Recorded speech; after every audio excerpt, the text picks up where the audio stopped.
This is part 2. Parte numero dos. Dos. So, we're continuing on from the previous Q&A video with another Q&A video. There's been a few days in between. There's been adventures. Yeah, There's been lack of adventures. But we're here. We're done. We're ready. And none of our answers have changed in any sense from what we did before. That I'm aware of. There might be some questions that the last couple of days of bad weather and things have changed our mind on. Anyway, Katrina, in quotes, Vini Gresset, what is your favorite and least favorite part of living on a narrowboat? My least favourite part is arriving at a lock to find out that there's stop planks in it, and it wasn't on a closure notice on the Canal and River Trust stoppage website. It's currently my least favourite part. Historically, our least favorite part of living on a narrowboat has been pulling up to a place where there is no stoppage notice or there is no restriction notice, but there is a stoppage or restriction that is effectively a stoppage and or effectively a restriction, but has been mislabeled as something else or has been put on the entirely wrong date. Or just missing. Or is just missing. It happens too often. And the map changes quite often, and when the map changes, it tends to break everything. It's not easy to use. Yeah, and there's all sorts of nonsensical stuff. We've had a day, and so that's why our answers on this one are my favourite part is waking up and thinking, where am I again? And yeah, I think. Yeah, waking up, opening up, getting George excited, ready to go, opening up the front, not being sure which direction he'll go in, if he'll end up in the canal or not. My favorite part, my honestly favorite part of living on a narrowboat is the community, plus the sleeping. I get a better night's rest on a boat than I do on land. Plus, any day you can open up the duck hatch and find a duck or a swan or an otter a couple of times, a shag. Of the cormorant variety,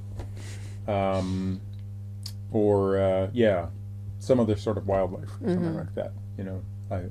I've been able to open up that window and have puppies and dogs outside. I've been able to open up that window and have a goat outside. I've been able to open up that window. Cow, yeah, that was fun. They didn't try and get on the roof.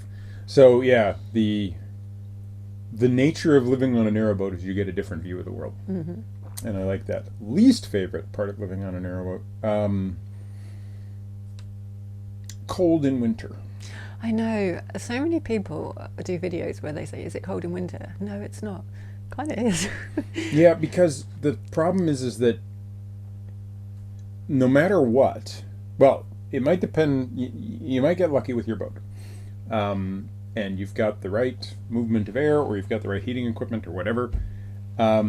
If it's comfortable in the bedroom area with our diesel burner or our coal-fired stove, which it was worse with the coal-fired stove by a long shot than it is with the diesel. The diesel is much more consistent and drier. But in both cases, in wintertime, if it's comfortable in the back, it is deadly jungle hot out here. And if it's freezing outside, it's going to be cold inside. Yeah, like especially from here down. Yeah. If the water gets cold outside, then so does the inside of the boat, especially low down.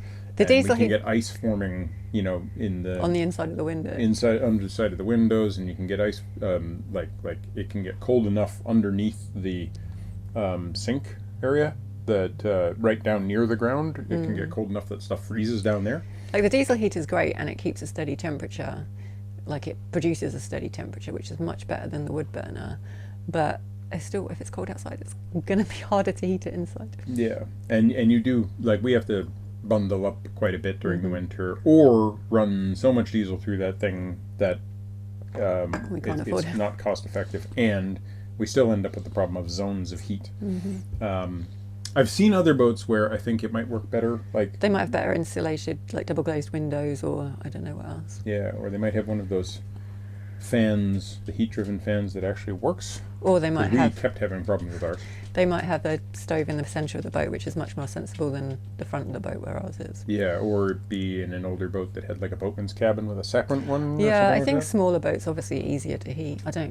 Like sometimes I have wide beam envy for the space, but then I think, oh gosh, how much does it cost to heat one of those? Yeah, and then there's the central heating thing, which is where, like in our case, we don't have a back boiler. We should have. That was one of the mistakes we made on the renovation. If we'd gotten a back boiler in the diesel, then we'd have to have plumbed it in, and the plumbing in would have been prohibitive and difficult because of the way the boat was plumbed to begin with. Like getting anything over to that corner was going to really be a problem, so we couldn't do it. But yeah, if you've got a boat that's got a back boiler, or you've got you know, some other system whereby you can run the central heating and actually sort of rely on that, because in wintertime we turn it on, but we only get hot water through there if we're running the engine all day, which typically means we're outside and getting freezing cold anyway. But you know, and so we've got the cold to deal with there, or we've run the Eberspacher, and then the radiators sap the heat out of our hot water so quick that we tend to turn the radiators off in order to be able to have like a long enough shower for each of us. So yeah, least favorite would be cold.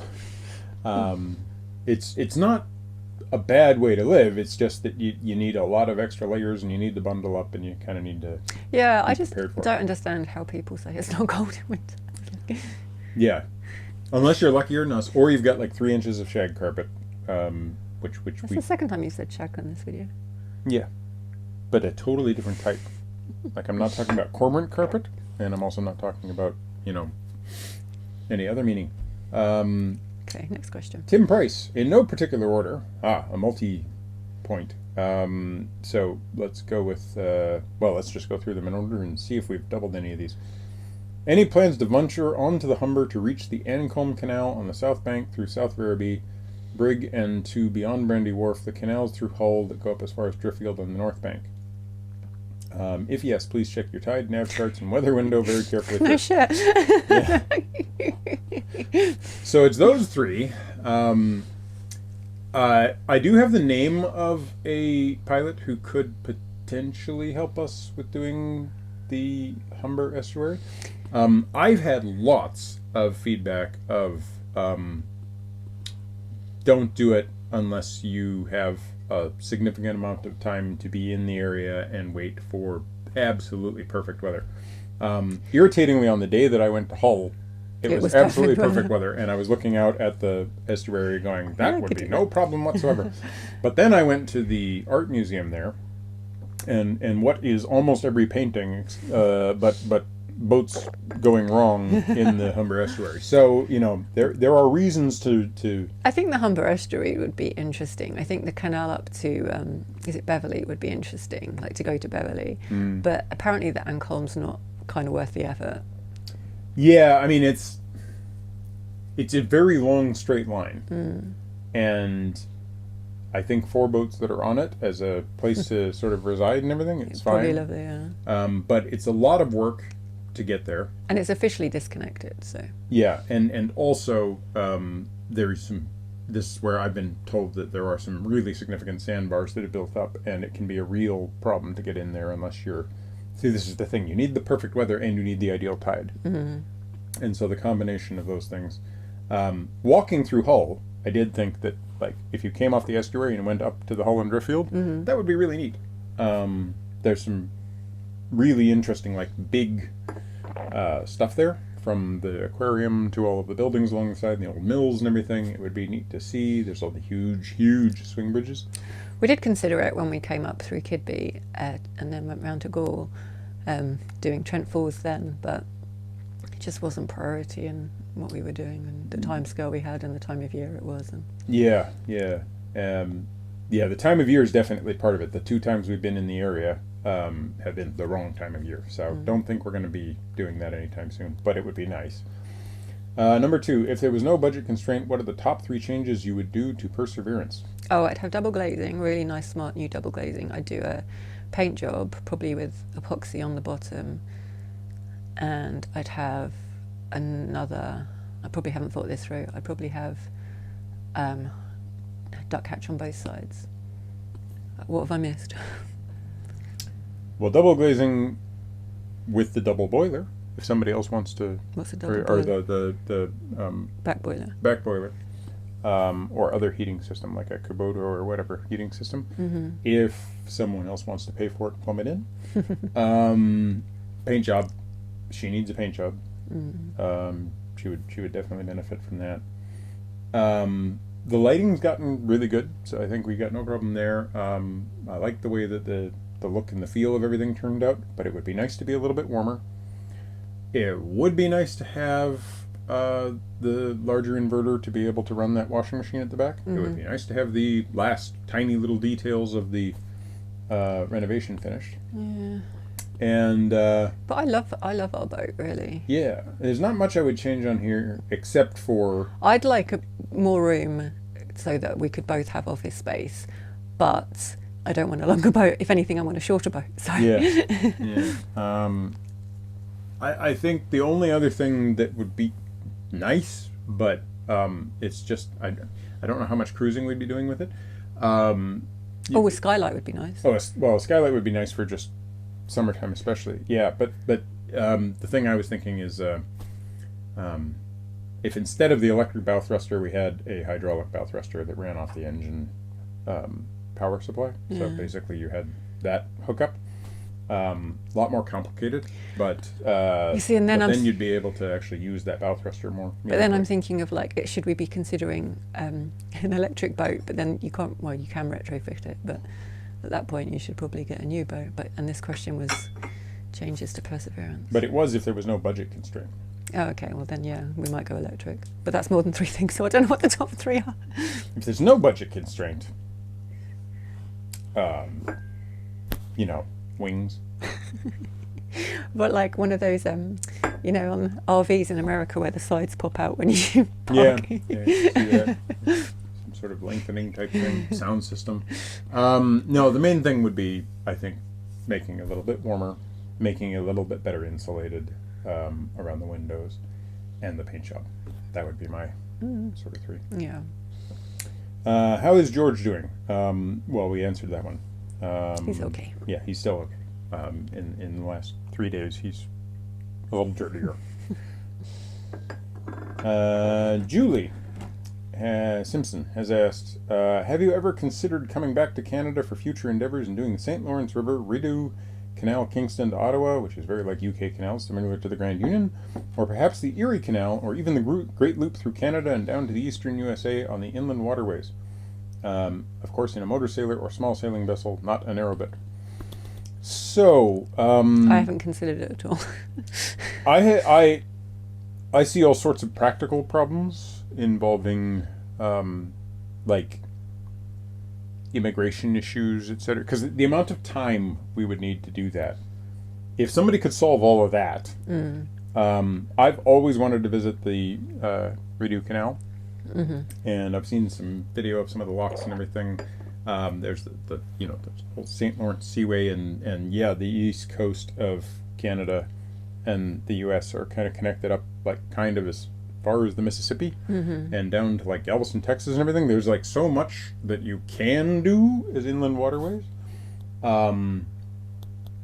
That would be really interesting. That would be an unlimited budget sort of problem. We don't have an unlimited budget. We don't have anything like an unlimited budget. We have a very limited We have an budget. extremely limited budget.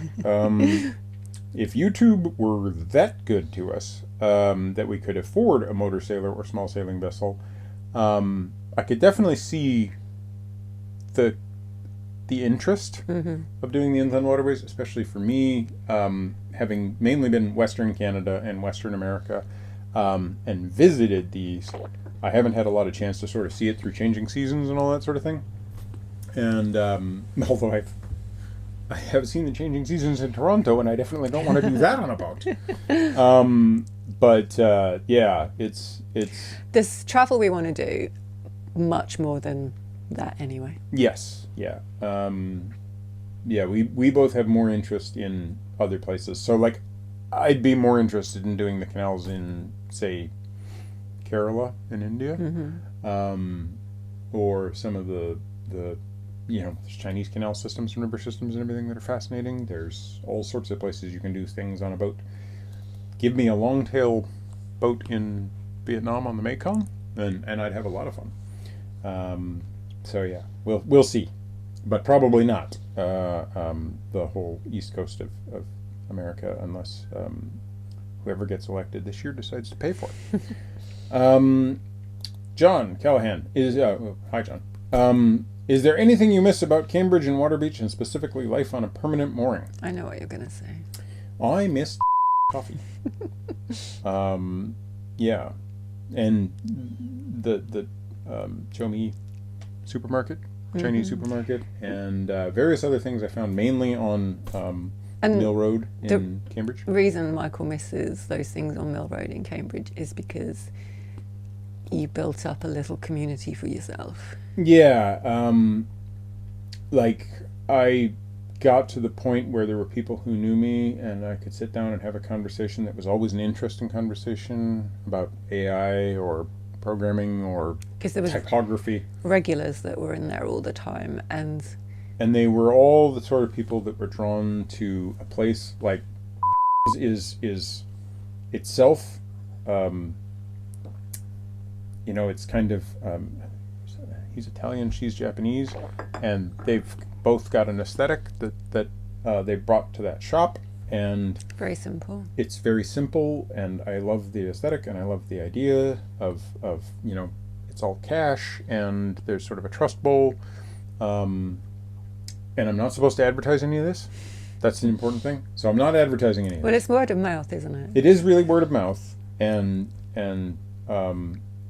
so here's my mouth going off, and I probably shouldn't. Maybe we should take out the name of the place. But anyway, I'll beep it.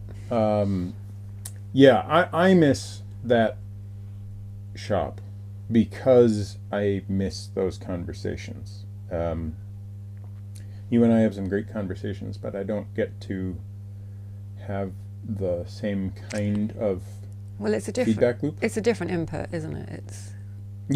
It's somebody else who's been attacking like programming or programming languages or a lot, because it's like the university city. It's a lot of people that think academically like you do.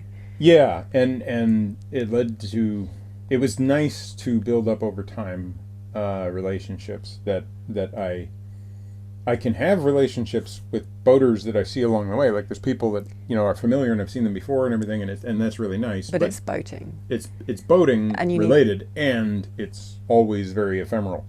Yeah. The nice thing about being on a permanent mooring there was I could go into the same location, see the same people, and build up that sort of friendship. Same with like the little Chinese supermarket. The family in there was so nice to me, and they were also so lovely to just talk to and visit with and everything. And there were lots of things like that I did enjoy about it. Waterbeach had a yoga class that I do, and I don't miss the GP office. But and we were really lucky with our mooring and the people that owned. Yeah, they were great, and the area was actually a nice place to moor. Yeah, it wasn't like a marina. It was very rural. And what I miss... I could give some of the wind a skip. Yeah. I ended up taking a job. It wasn't a great job, but I actually really enjoyed having colleagues for a little while, and building those kind of new kind of friendships that you have with people that you work with. Like I was really sad to leave that job, even though it wasn't a great job, because I just worked part-time, and it was just time away from the boat.